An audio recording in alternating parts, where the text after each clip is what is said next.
કૃષ્ણ, જય માતાજી। તો હું આજે તમને અમારું જૂનું માતાજીનું મકાન છે ને હું બતાવીશ તમને, તો જોઈ શકો છો વિડીયોમાં। તો આજે આ મકાન છે જૂનું, તો આ કોઠલો છે। અમે પહેલાં છે ને આમાં માટીનો કોઠલો છે એટલે આમાં અનાજ ભરતા। અત્યારે તો આ ઓલું થઈ ગયું ને હવે તો હું પહેલાં આવી કોઠીમાં અનાજ ભરતા ને હવે તો પેટી આવી ગયા અનાજની। તો આ બધું જૂનવાણી અમારું મકાન છે। જોઈ શકો છો રસોડું ને આ પેલા આવો નાનો ટાંકો બધું માણા ભરવા હાટું બનાવતા। આ ટાંકો છે નાનો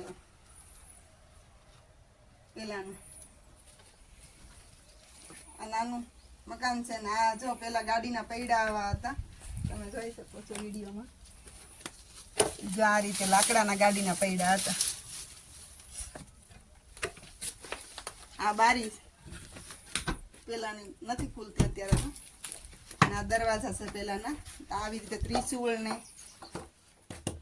આ રીતે ત્રિશુળ પેલા દોરતા દરવાજામાં, ને હવે તો રેડીમેડ આવી ગયા એટલે આવું તમને ક્યાંય જોવા જ ન મળે।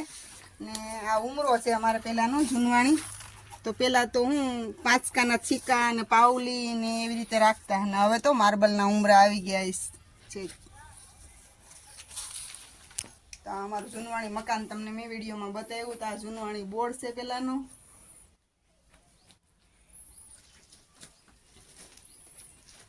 આ અમારું રસોડું હતું પહેલાંનું, પણ હવે ઘણા વર્ષો થઈ ગયા, 50-60 વર્ષ થઈ ગયા મકાનના।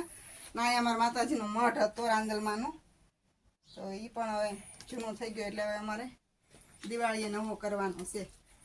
તો જય માતાજી, જય શ્રી કૃષ્ણ બધા મિત્રોને।